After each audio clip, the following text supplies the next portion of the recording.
함께 은혜 나누실 하나님 말씀 창세기 23장 12절로 20절의 말씀입니다. 아브라함이 이에 그 땅의 백성 앞에서 몸을 굽히고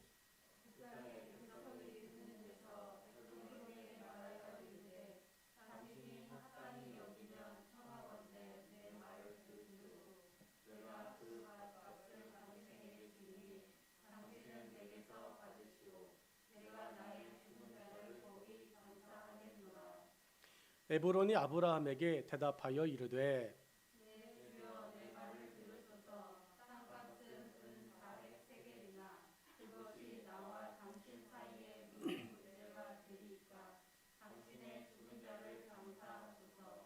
아브라함이 에브론의 말을 따라 에브론이 헷 족속이 듣는 데서 말한 대로 상인이 통용하는 은 400세겔을 달아 에브론에게 주었더니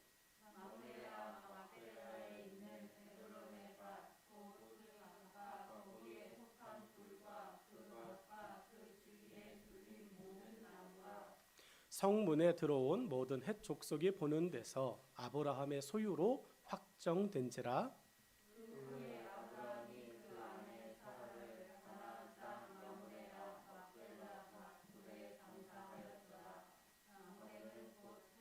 같이 읽겠습니다. 이와 같이 그 밭과 거기에 속한 굴이 헷 족속으로부터 아브라함이 매장할 소유지로 확정되었더라. 아멘. 함께 읽은 본문의 말씀을 가지고 삶의 품격이 향기로 품어지다라고 하는 제목으로 이 주일 아침 은혜를 나누도록 하겠습니다. 여러분에게 오늘 주일은 아주 행복하고 의미 있고 무엇보다도 사랑하는 하나님을 경험하는 예배의 시간 되어지기를 주의 이름으로 축원합니다. 일주일 만에 만나는 하나님 아니죠. 매일 만나는 하나님이었죠. 매일 만나는 하나님. 그런데 정말 예배로 하나님을 만나는 귀한 시간. 예배를 통해서 저와 여러분의 삶에 하나님이 준비하신 모든 은혜가 새로이 공급되고 저와 여러분의 삶의 새로운 역사의 시작이 이루어지기를 간절히 축원합니다. 성경에서 종종 언급되어지는 나무가 있다면 무화과라고 하는 나무입니다. 여러분, 무화과라고 하는 이 나무는 꽃이 없는 과일이죠. 꽃이 피지 않는 나무이기도 합니다. 꽃이 없다라고 하는 말은 향기가 없다는 말도 됩니다. 향기가 없고 꽃도 없는데 열매가 맺힌다. 이 기적이죠. 여러분, 기적 중에 기적은 이런 겁니다. 불가능하다, 가능한가? 라고 생각하는 그런 일들이 일어나는 거예요. 무화과 나무는 우리의 삶의 모습이기도 합니다. 여러분, 세상의 사람들이 알아주지도 않습니다. 우리가 누구인지 그들은 우리를 인정하지도 않습니다. 그런데 우리 속에는 그들이 볼 수 없는 특별한 분이 계십니다. 누구실까요? 그렇죠. 예수님, 성령님이 우리와 함께 하고 계시는 줄로 믿습니다. 그래서 우리가 능력이 있는 겁니다. 예수님이 우리 속에 계시고 성령님이 우리 안에 계셔서 여러분, 때로 우리가 진실한 마음으로 그리고 정말 하나님을 온전히 신뢰하는 마음으로 간절히 구하고 구하면 열매가 맺혀지는 무화과 나무처럼 우리의 삶에 하나님의 기적으로 가득하게 될 줄로 믿습니다. 그러니 여러분, 오늘을 우리는 진실함 그리고 하나님 앞에 온전히 기대하는 기대함, 이것을 갖고 우리의 일주일을 새로이 시작해야 할 줄로 믿습니다. 무화과 나무 꽃이 없습니다. 근데 열매가 있습니다. 근데 먹어봐서 아시죠? 엄청 맛있습니다. 무화과 열매를 못 드셔보셨나요? 우리나라에서도 무화과가 재배가 됩니다. 길거리에 가을쯤 되면 무화과 팝니다. 트럭이나 이런 데서도. 못 드셔보셨다는, 못 드셔보신 분, 무화과 나무로 열매를 못 먹어봤다. 주영이는 어제 먹었잖아. 빵 속에 들어있었잖아. 무화과. 자, 여러분, 무화과 나무 열매가 이제는 우리나라에서도 팔려요. 사서 선물하도록 하겠습니다. 여러분 무화과 나무 맛있습니다. 달콤하고 또 새콤하고 아무튼 맛있습니다. 예수님은 이 무화과 나무를 이스라엘 백성들, 특별히 종교 지도자들을 빗대어 징계하신 일도 있습니다. 여러분 무화과 나무 예수님께서 성전에서 나오셨을 때 너무 치장하셨어요. 그래가지고 무화과 나무 잎사귀가 많이 있는 나무를 발견하셨습니다. 그리고 그 나무에게 지체하지 않고 가셨습니다. 예수님을 따라 같이 말씀을 들었던 사람들도 예수님이 배고프신 것처럼 배고팠을 거예요. 그들을 먹일 수 있는 기회가 됐구나. 저 나무면 나와 함께 시간을 보낸 사람들을 그냥 보내지 않아도 되겠구나 라고 하는 기대감으로 그 무화과 나무 앞에 섰습니다. 잎사귀가 무성한 나무 앞에 섰습니다. 통상적으로 잎이 무성하다라고 하는 것은요, 살아있다라고 하는 이야기예요. 여러분 복 있는 사람은 잎사귀가 어떻대요? 마르지 아니함 같고 시절을 조차 풍성하다라고 말했습니다. 예수님 잎사귀가 풍성한 무화과 나무 앞에 가셔서 자랑스럽게 여러분 이제 우리 먹읍시다. 그렇게 해서 무화과 나무를 따서 하나씩 들려주려고 했는데 웬걸? 잎사귀만 많았지 열매가 하나도 없는 거예요. 우리나라 속담에 속빈 강정처럼 무화과 나무가 실망감을 안겨준 것입니다. 오늘 그리스도인들에게, 오늘 예수님께서 이스라엘 종교 지도자들에게 말씀하시는 것이 뭡니까?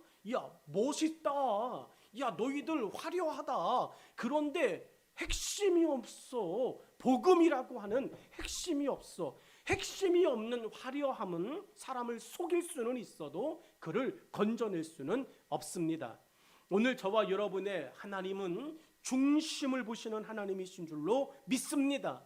여러분 외형과 우리의 외모에, 우리의 보여지는 것에서 우리를 어필하고 우리를 드러내려고 하는 이 얕은 사단의 속임수에서 저와 여러분이 중심을 보시는 하나님께 믿음의 깊이를 더해갈 수 있기를 간절히 축원합니다. 이것을 사모함이라고 성경은 이야기하는 거예요. 여러분 하나님을 사랑하는 자, 곧 그 뜻대로 부르심을 입은 자들에게 하나님은 합력하여 주시는 줄로 믿습니다. 열매가 없을 때 예수님 실망하셨습니다. 무화과 나무 앞에 그 많은 사람들을 끌고 가셨습니다. 예수님께서 거기서 창피를 당하셨습니다. 여러분 잎사귀가 없었다면 예수님은 무화과 나무 앞에 가시지도 않았습니다. 다른 방식으로 그 사람들을 먹여주셨을 것입니다. 그런데 그 잎사귀 많은 것에 예수님께서 여러분 조롱을 당하신 거랑 같은 거예요. 열매가 없는 무화과 나무, 여러분 속인 거잖아요. 예수님을 속이고 사람들을 속인 것입니다. 어떻게 하셨습니까? 예수님께서 그 무화과 나무를 죽여버리셨습니다. 뿌리를 마르게 하셨습니다. 다시 말해 열매가 없을 때 예수님은 뒤도 돌아보지 않고 징계하신다는 거죠. 여러분 우리 2021년을 살아내고 있습니다. 오늘 예수 믿는 사람으로 내가 오늘 어떤 열매를 맺어가고 있는가를 다시 한번 이 아침 깊이 한번 생각해 보고, 열매 없는 무화과를 징계하셨다면 열매 없는 나도 예수님은 얼마든지 야단하실 수 있구나, 책망하실 수 있구나, 그 책망과 그 야단이 깊어져 내가 뿌리부터 마를 수 있구나.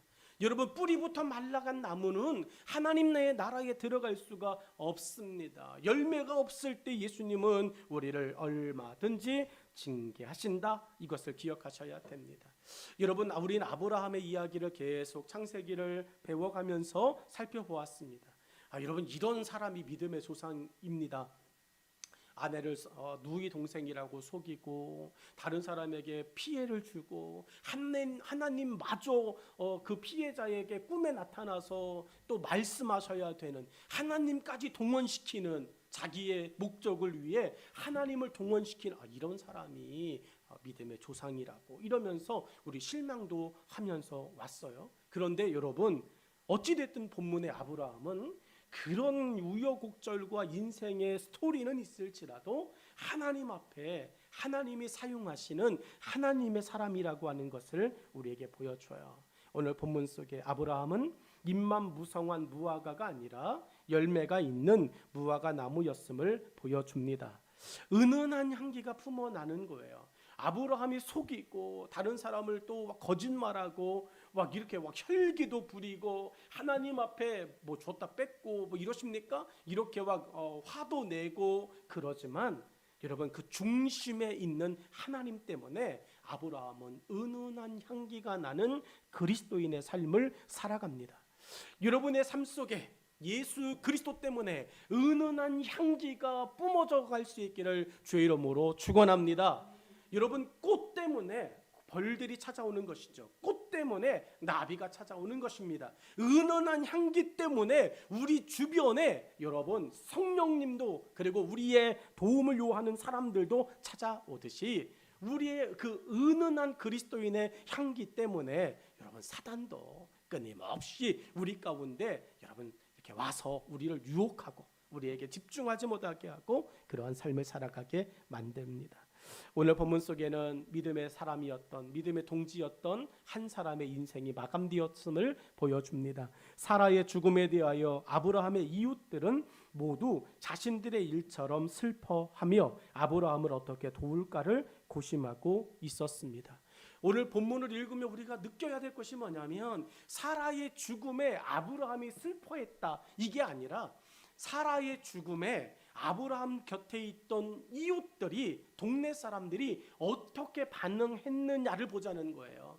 여러분의 아픔 속에 여러분의 주변에 있는 믿음의 사람이든 믿지 않는 사람이든 그들이 여러분의 아픔에 어떻게 반응하고 있는가 그것을 보자는 이야기입니다.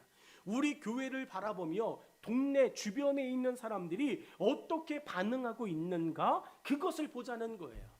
여러분 아브라함의 그 사라의 아픔 죽음의 모습 속에서 동네 사람들은 하나같이 잘 됐어 라고 이야기하잖아요. 정말로 고소하다 이렇게 이야기하지 않습니다. 믿음의 사람이 칭찬을 듣는 것은 이런 모습이라고 생각합니다. 예루살렘 교회와 성도들이 이웃들에게 칭찬을 들었던 것은 그들의 삶으로 예수님을 보여주었기 때문입니다. 사도행전에 등장하는 예루살렘 교회 사람들 그들은 칭찬을 듣는 사람이었다라고 말하였습니다. 동네 사람들이 모두 그 교회 사람들 성도들을 칭찬하였다라고 말하였어요. 그들이 무슨 행동을 했어요? 그들이 무엇을 말해서 동네 사람들이 다 예수 믿는 사람들을 칭송하였다라고 말하고 있습니까? 다른 거 없습니다. 그들은 은은하게 여러분 그냥 예수 믿는 사람의 모습을 보여주었어요. 오늘 우리의 삶에서 예수 믿는 사람의 모습을 보여주지 못하고 살아가고 있다면 제일 처음에 그것 먼저 회개해야 됩니다. 예수 믿는 사람의 모습을 보여줄 수 있기를 주의 이름으로 축원합니다. 여러분 그 모습 보여주지 않고 뭐 이래라 저래라 이랬다 저랬다 화려한 외형만 보여주는 사람이 되어지면 여러분 우리 앞에서는 욕하지 않아요. 근데 뒤에 가서 반드시 흉보고 반드시 욕할 거라고요. 여러분 우리가 그렇게 해서는 절대로 여러분 사람들에게 좋은 소리 들을 수가 없습니다. 본문을 통해 하나님께서 우리에게 무엇을 깨닫게 하시고자 하는지 함께 생각해 보고자 합니다. 첫 번째로 믿음의 동반자 사라의 죽음을 맞이한 아브라함의 모습을 12절로 13절에 말씀하고 있습니다. 성경은 이렇습니다. 아브라함이 이에 그 땅의 백성 앞에서 몸을 굽히고 그 땅의 백성이 듣는 데서 에브론에게 말하여 이르되 당신이 합당히 여기면 청하건대 내 말을 들으시오. 내가 그 밭값을 당신에게 주리니 당신은 내게서 받으시오. 내가 나의 죽은 자를 거기 장사하겠노라 라고 말합니다. 아브라함이 사라의 죽음을 공포하는 거죠. 여러분 아픔의 이야기입니다. 숨기고 싶은 이야기예요. 다시 말하면 나의 허물과 나의 약점이 될 수 있는 이야기입니다. 그런데 이 이야기를 다른 동네 사람들에게 다 이렇게 아브라함이 이야기하고 있습니다. 여러분 누가 죽었다는 이야기입니까? 내 아내가 죽었다는 이야기예요. 여러분 아브라함에게 있어서 이 아내 사라는 그냥 단순한 아내의 차원이 아니었습니다. 믿음의 동반자였다라고 하는 것을 본문은 이야기합니다. 하나님의 인도하심을 처음부터 끝까지 함께한 동역자의 죽음을 아브라함에게 여동생의 죽음으로 아내의 관계를 뛰어넘는 믿음의 동역자로서 큰 힘이 된 사라의 죽음으로 보여지고 있다는 이야기죠. 아내가 죽었습니다. 여동생이 죽었습니다. 이런 이야기가 아니라 하나님께서 맡기신 귀중한 사명을 함께 견뎌오며 감당해 오던 내 신실한 믿음의 동역자가 목숨을 잃어버렸습니다. 하나님께로 갔습니다. 라고 하는 이야기예요. 다시 말해 아브라함은 오늘 한쪽의 동력을 잃어버렸다는 거예요. 하나님의 일을 감당하면서 이제는 사라의 역할과 사라의 도움이 멈추었다라고 하는 것입니다. 하나님의 약속과 하나님의 부르심을 처음부터 끝까지 공유하고 있던 사람, 여러분 그 사람이 내 곁에서 사라진 것입니다. 엄청난 타격이 아브라함에게 있는 거예요. 부부들이 시간이 지날수록 사랑하면서 삽니다. 사랑하여 만났다고 이야기합니다. 사랑한다고 고백합니다. 그런데 여러분 이 사랑도요 가면 갈수록 깊어져요. 그런데 그 사랑이 깊어지는 것을 표현력이 부족한 우리나라 사람들은 이제는 무슨 사랑으로 살아, 의리로 살지, 이렇게 말합니다. 여러분 우리나라 사람들의 표현력이 참 대단하지 않습니까? 사랑이 변하여 의리가 되는 거예요. 여러분 의리로 살아간다라고 하는 이것은요 우리나라 사람들이 표현할 수 있는 더 깊은 애정의 표현이라고 나는 생각합니다. 그러니까 다른 사람들 생각하지 않아도 괜찮은데 나는 사랑으로 살아, 이게 아니라 이제는 의리로 살아. 여러분 의리로 살아가는 것 어떤 표현입니까? 이 의리는요 끊어낼 수가 없어요. 이 의리는요 떨어질 수가 없습니다. 여러분 이 의리라고 하는 이 표현, 애정이 의리가 된다는 것이 무슨 말일까? 애정보다 더 의리라고 하는 말은 지켜야 할 도리가 있는 것 같은 끊을 수 없는 무엇인가가 있다라고 하는 거죠.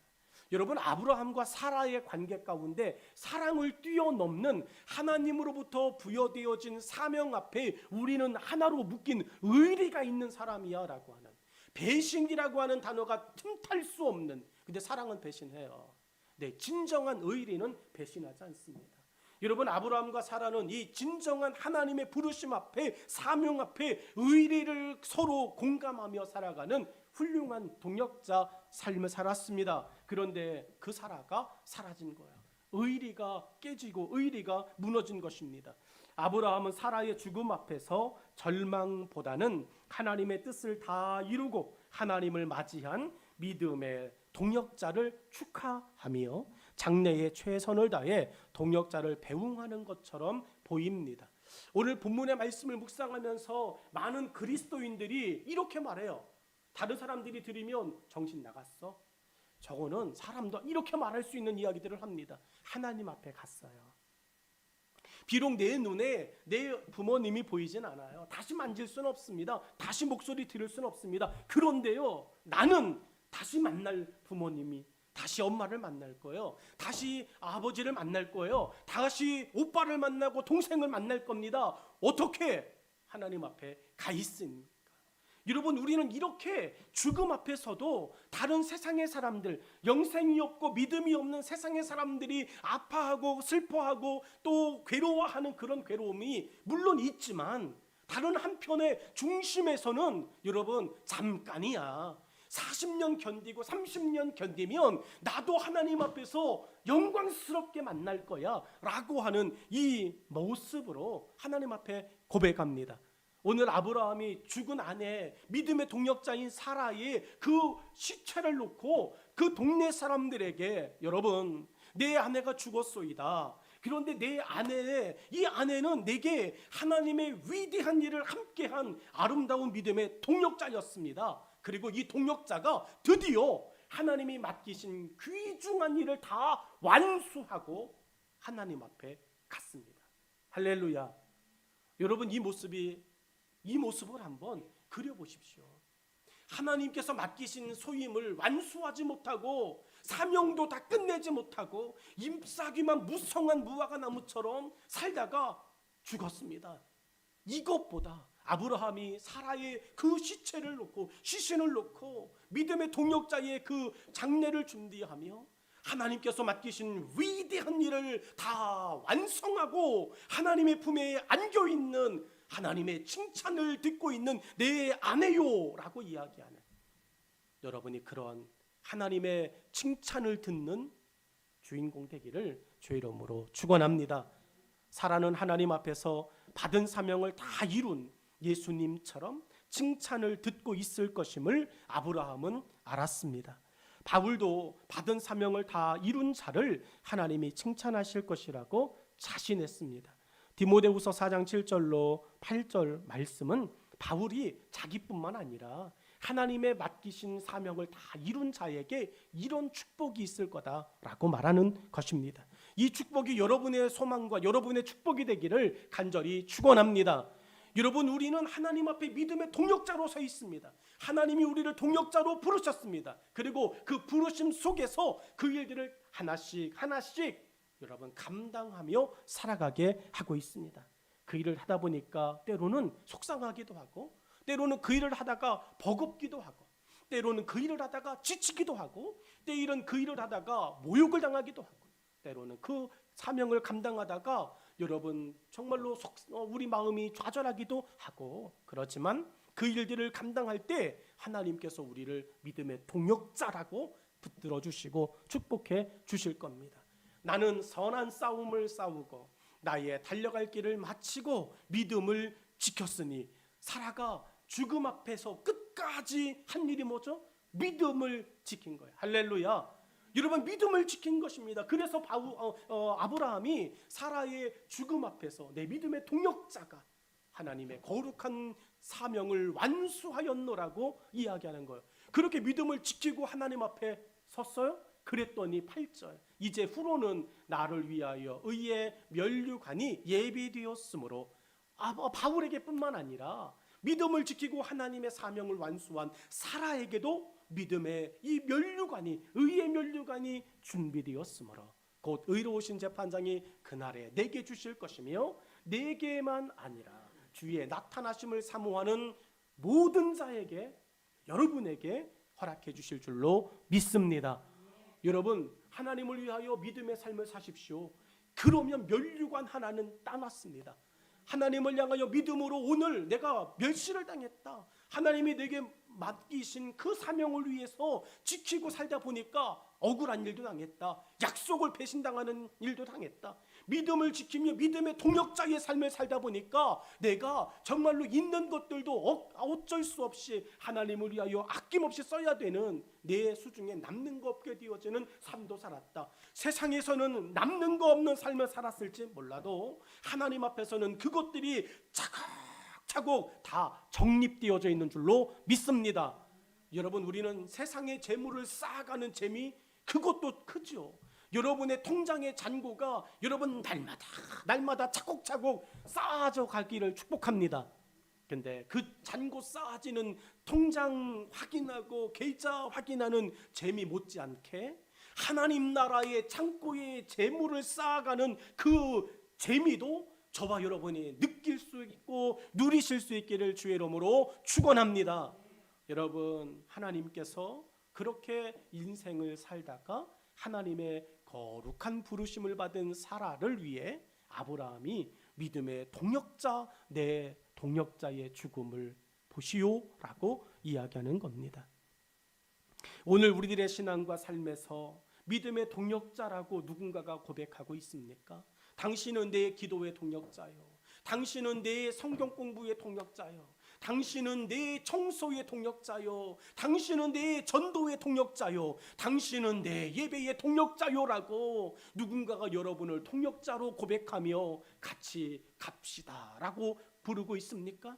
여러분, 그 사람을 위해서 오늘 우리가 그 동역자의 자리에서 뒤로 물러나지 않기를 주의 이름으로 축원합니다. 혼자는 외롭거든요. 오죽하면 성경도 두세 사람이 내 이름으로, 이게 뭐 말하는 거예요? 동역자 의식을 가지라는 거잖아요. 아브라함 혼자 이삭을 낳습니까? 여러분, 아브라함 혼자는 이삭을 낳을 수 없어요. 사라가 없는 아브라함에게 여러분 정말로 자녀를 낳는다 해도 이스마엘밖에 낳는 게 아닙니다. 여러분, 사라가 없으면 이삭이 태어날 수가 없습니다. 동역자예요. 아브라함의 입장에서 이삭을 낳아준? 아니요, 하나님의 약속을 이행해 준 동역자, 오늘 저와 여러분의 삶은 헛되지 않아요. 여러분의 존재감은 여러분 헛되지 않습니다. 누군가에게는 의지할 만한 동역자라고 하는 것을 기억하시고 여러분의 삶에 동역자의 축복이 가득하기를 간절히 축원합니다. 새희망교회의 여러분은 동역자입니다. 몸된 교회의 동역자 되신 여러분, 여러분이 몸된 교회의 하나님의 거룩한 동역자로 날마다 범사의 축복으로 가득하시기를 간절히 축원합니다. 기도의 축복도, 성령의 축복도, 말씀의 축복도, 물질의 축복도, 여러분 전도의 축복도 우리 모두가 경험하시기를 간절히 축원합니다. 여러분, 이제 아브라함이 자기 아내의 그 믿음의 동역자의 죽음을 이야기했어요. 여러분, 그 가정의 아픔이에요. 그 가정의 슬픔입니다. 여러분, 다른 사람이 돕지 않아도요, 아브라함에게는 이미 충분한 재산이 있습니다. 충분한 자녀도 있다고요. 여러분, 비록 이제 하갈하고 이스마엘은 저 멀리 갔다 해도요, 여러분 이삭이 있잖아요. 이삭이 여러분 그 가정의 장래의 위원이 되어져서 있고요. 그 집에 있는 노비들이, 일꾼들이 몇 명입니까? 롯을 이제 위협하며 죽이러 갔을 때 데리고 갔던 군사가 300명이 넘지 않아요? 그 집의 재산이 어마무시합니다. 그런데 여러분, 이 장례를 다른 사람들이 아브라함 형님, 그거를 그렇게 혼자 하시면 안 됩니다. 동네 장례로 해서 우리가 도울게요. 우리가 함께 하겠습니다. 여러분, 이렇게 이야기하는 거죠. 여러분, 14절로 15절 말씀을 같이 한번 보시죠. 14절 15절. 에브론이 아브라함에게 대답하여 이르되 내 주여 내 말을 들으소서. 땅값은 은 400세겔이나 그것이 나와 당신 사이에 무슨 문제가 되리이까. 당신의 죽은 자를 장사하소서. 아멘.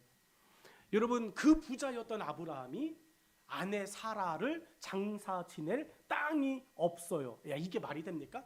땅이 없겠습니까? 땅이 있죠. 그런데 정말 최고의 대우를 하며 사라를 정말로 최고로 잘 장례할 수 있는 그 좋은 곳 찾았다는 이야기예요. 여러분, 대우를 해주었다는 것입니다. 그 대우를 하고 아내 사라의 최고의 장례 장소를 찾았더니 내 땅이 아니더라는 거예요. 남의 땅이라는 것입니다. 여러분, 그 땅에 가서 땅 주인을 만난 거예요. 에브론이 땅 주인입니다. 그 땅 주인을 만나가지고 이만해서 이만하게 됐으니 당신 땅 내게 팔아라. 여러분, 지금 아브라함이 급해요. 에브론은 절대 급하지 않습니다. 땅을 살 때 이런 모습이 되어지면 땅값보다 훨씬 비싸게 줘야 됩니다. 그죠? 땅을 사봤어야 말이죠. 그죠? 여러분, 이렇게 땅 사면 망하는 거예요. 근데 아브라함이 가서 에브론에게 이야기합니다. 땅 좀 파세요. 내 아내를 장사 지내야 되니까 땅 좀 파세요. 근데 오늘 에브론의 이야기가 기가 막힙니다. 하나님의 역사가, 하나님의 은혜가, 여러분, 우리가 사방으로 우겨싸임을 당하여도 하나님은 능히 우리를 돕는 분이신 줄로 믿습니다. 합력하여 선을 이루시는 하나님이신 줄로 믿습니다. 에브론하고 아브라함하고 무슨 관계입니까? 아무 관계 없습니다. 가족도 아닙니다. 형제도 아닙니다. 일가 친척도 아닙니다. 호련 단신으로 남았습니다. 믿었던 조카 롯 떠나보낸 지 오래였습니다. 사랑하는 아들 떠나보낸 지 오래입니다. 여러분, 이삭밖에 남아있지 않아요. 무슨 관계입니까? 그런데 이 관계도 없는 사람이 아브라함의 이야기를 듣고 당신 마음대로 하세요라고 이야기합니다. 돕는 자가 되어지는 거예요. 오늘 여러분의 삶에 뜬금없는 하나님의 사람들이 이렇게 도처에 도사리고 있고 역사되어지고 있으며 여러분을 날마다 돕는 은혜를 맛보시기를 주의 이름으로 축원합니다. 에브론이라고 하는 이웃은 사라의 장지를 위해 아브라함에게 선의를 베풉니다. 아내를 잃은 아브라함의 힘든 마음을 에브론은 얼마든지 자기 이익의 기회로 삼을 수 있었어요. 아까 조금 전에 이야기했던 땅을 살려고 하는 아브라함에게 땅값 그거 엄청 비쌉니다. 400세겔, 그건 당신 생각이고 그 땅 한 10,000세겔 이렇게 이야기하며 급한 사람을 보면서 그 사람을 위로하는 게 아니라 자기 기회, 자기 이득, 자기 유익의 시간으로 삼을 수 있었어요. 그런데 에브론은 아브라함에게 대가를 두 사람의 관계가 따질 관계가 아님을 말하고 있습니다. 15절의 말씀 속에 그게 당신과 나 무슨 사이입니까? 땅값이 10,000세겔이 되든 100,000세겔이 되든 450만 세겔이 되든 그게 당신과 내가 무슨 상관입니까? 값으로 당신과 나의 관계가 맺어지겠습니까? 할렐루야.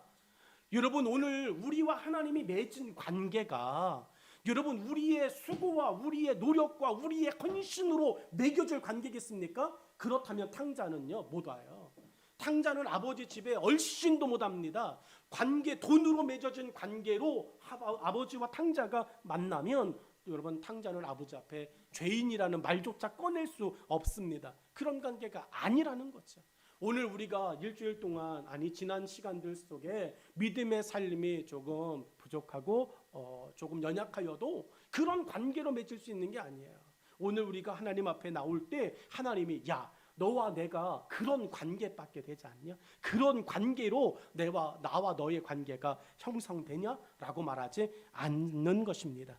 여러분 에브론은 아브라함과 좋은 관계를 말하고 있을까요?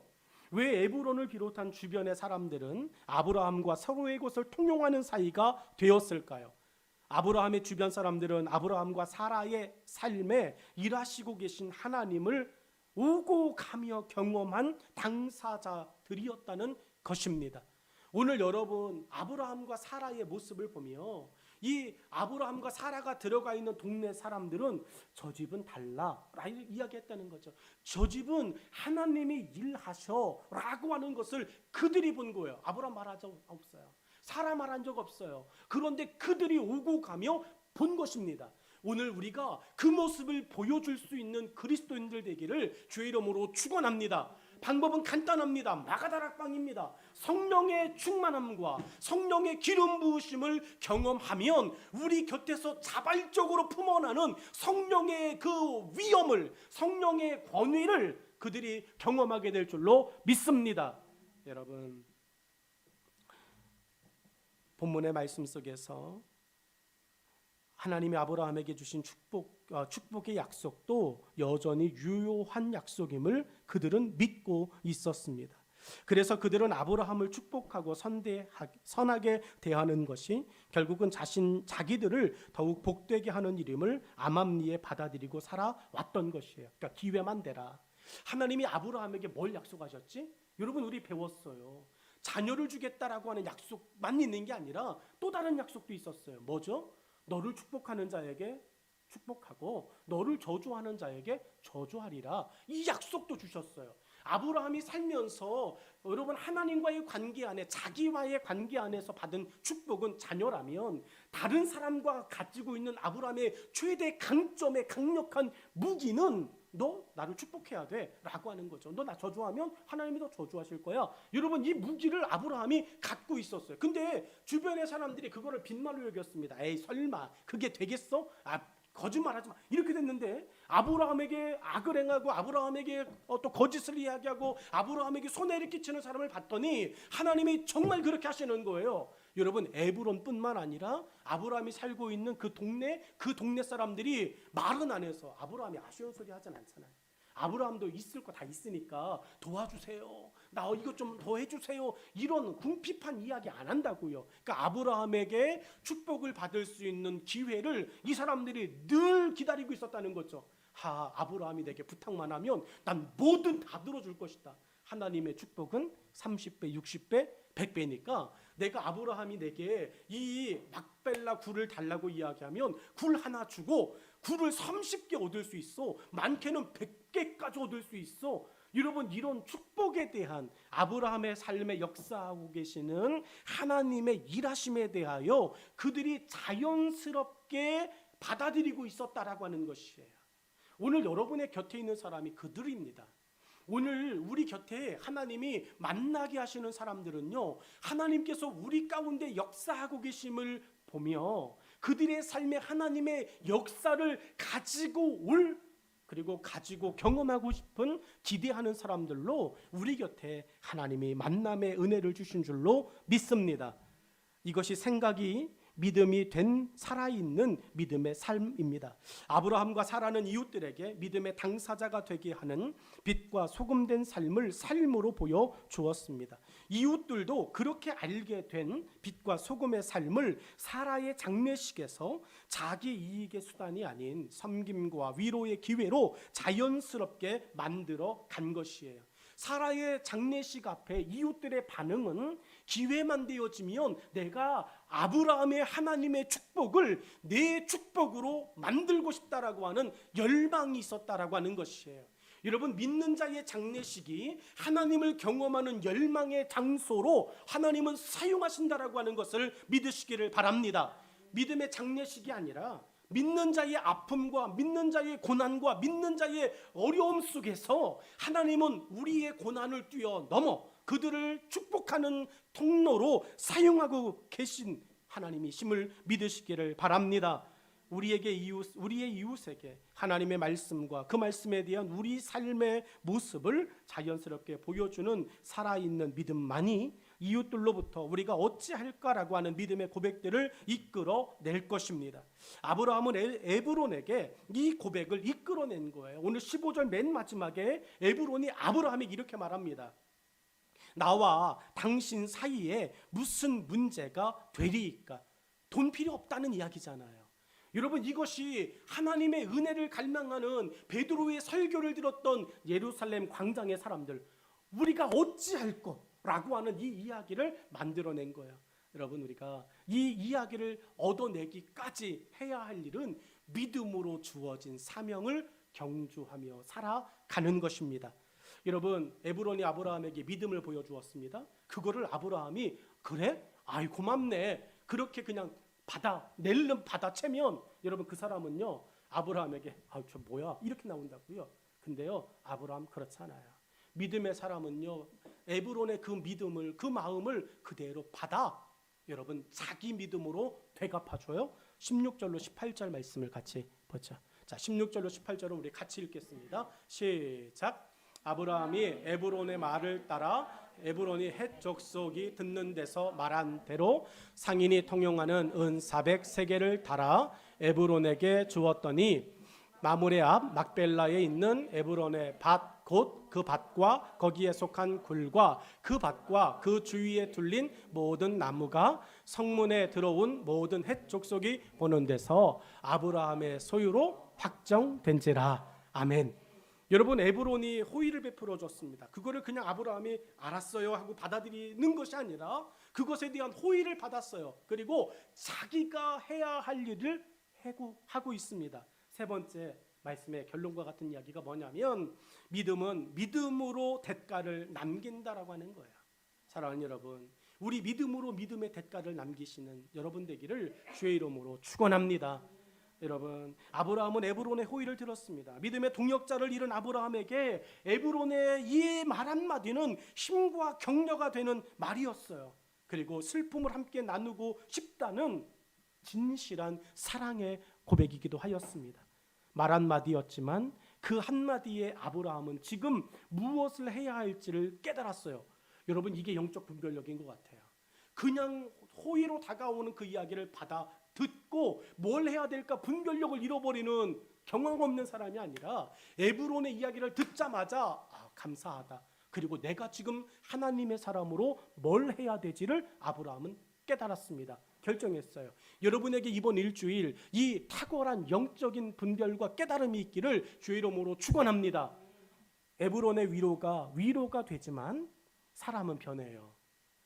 오늘은 그 애절함 때문에, 그 아픔 때문에 에브론이 아브라함에게 아무 조건 없이 이 땅을 준다 하지만 에브론의 삶이 궁핍해지고 에브론의 삶이 어려워지면 여러분, 이 사건은 아브라함의 발목을 잡는 일이 될 수 있어요.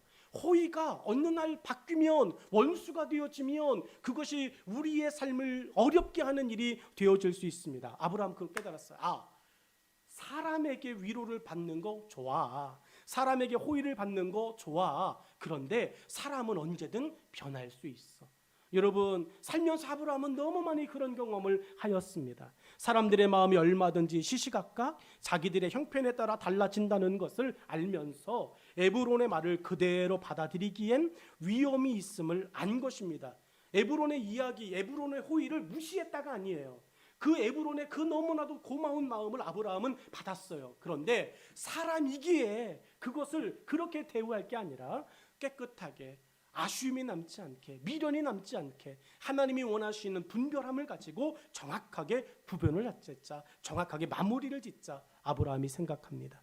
그리고 에브론의 아름다운 호의를 더욱 오래 기억할 수 있는 방법이 뭘까? 아브라함이 생각한 게 뭐냐면, 아브라함이 믿음으로 믿음을 반응한 것이 뭐냐면, 이 에브론의 가슴 고마운 이야기, 내가 이것을 탐낼 정도면 이 막벨라 굴과 이 지역은 누가 봐도 명당이다. 그러면 다른 사람도 탐내는 땅인데 이 땅을 우리에게 준 거야, 이사가. 이러며 이 에브론의 호의를 어떻게 하면 나뿐만 아니라 우리 대대손손 기억하게 할까? 여러분, 그것이 뭘까요? 거래장부죠. 부동산 등기가 왔다 갔다 하는 거죠. 이해가 되시죠? 여러분, 아브라함은요, 이 에브론의 호의를 영원히 기억할 아주 좋은 이야기로 남기고 싶었다는 거예요. 길갈의 기념비를 세우듯 하나님 앞에서 이 에브론의 일을 하나님 앞에 세우고 싶었다는 겁니다. 대가를 치르는 것이었어요. 에브론의 소유를 대가를 주고 매매하는 것은 두 사람의 관계를 더욱 견고하게 할 두 사람의 간증거리로 세워두는 것입니다. 믿음의 동력자 사라가 묻힌 곳을 후손들이 올 거예요. 지금도 우리는 이스라엘 성지 순례를 가면 여러분이 헤브론에 있는 곳을 갑니다. 해족속이 소유하였던 그 막벨라 굴 앞에 갑니다. 그리고 그 땅, 그 무덤 앞에 섭니다. 그때 우리 여기가 사라의 무덤입니다. 여기가 아브라함의 무덤입니다. 여기가 이삭의 무덤입니다. 야곱의 무덤입니다. 이야기합니다. 근데 에브론의 이야기 오늘 처음 들어보셨을걸요? 여러분, 막벨라 굴이 에브론의 소유였다는 거 우리 처음 들어봤잖아요. 근데 여러분, 이렇게 한 번이라도 들어보면 에브론의 역할이 중요했네, 고마운 사람이네 생각하죠. 여러분, 이스라엘 백성들에게 에브론은 정말 고마운 사람들이죠. 믿음의 동력자 사라가 묻힌 그곳 후손들이 돌아올 때마다 에브론이라는 사람을 언급할 것입니다. 에브론의 후손들을 축복할 것입니다. 고맙습니다. 감사합니다. 아브라함에게 에브론은 기억되고 싶은 선한 이웃이었습니다. 그래서 괜찮아라고 말하는 에브론에게 아니요, 내가 이 호의를 영원히 기억하려면 값을 지불하는 것입니다. 여러분, 기억하고 싶은 대가를 치르는 거예요. 오늘 하나님의 교회가 여러분의 삶에 귀중하고 고맙고 감사한 곳입니까? 예수님의 십자가가 기억할 만큼 의미 있고 감사한 곳입니까? 여러분, 예수님이 여러분에게 인생을 걸고 축복받고 감사를 고백할 만큼 귀중한 이름입니까? 그러면 그 이름 앞에 대가를 지불하고 그 교회됨 앞에 대가를 지불하고 저와 여러분이 살아갈 수 있기를 주의 이름으로 축원합니다. 예수님이 우리를 기억하고 싶으셔서 대가를 치르셨어요. 우리는 이 대가를 보며 나와 예수님의 좋은 관계를 어디서든 말할 수 있습니다. 누군가가 물어봅니다. 당신 왜 나에게 그렇게 잘해줘요? 그렇게 이야기해요. 여러분, 그 사람은 왜 몰라요? 내가 왜 그러는지, 우리가 왜 그렇게 무식하고 미련하게 속아주는지 그 사람은 몰라요. 그런데 여러분, 우리 그때 대답합니다. 예수님이 나에게 그러셨어요.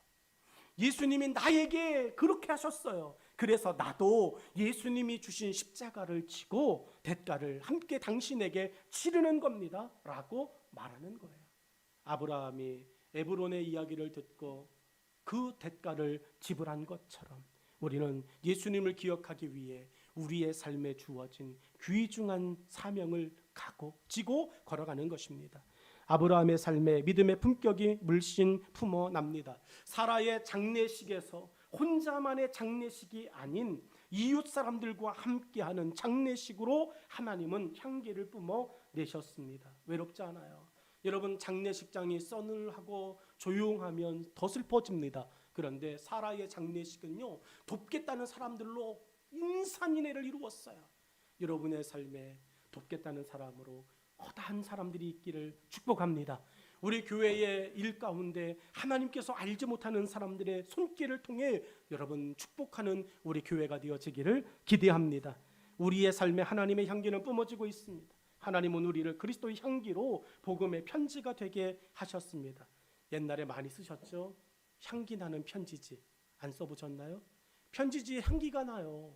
일반 편지 받으면 냄새가 없는데 그 향기는 꼭 편지지 이런 거, 그 다음에 볼펜 이렇게 쓰면 꼭 향기 나는 볼펜, 그런 걸로 편지 써서 받아보면 뜯자마자 향기 때문에 기분 좋아집니다. 여러분은 그리스도의 향기로 하나님이 이번 일주일 여러분의 일터로 보내세요. 여러분의 학교로 보내세요. 여러분의 가정으로 보내십니다. 여러분 아름다운 그리스도의 향기로 이번 일주일 살아가시기를 주의 이름으로 축복합니다. 기도하겠습니다.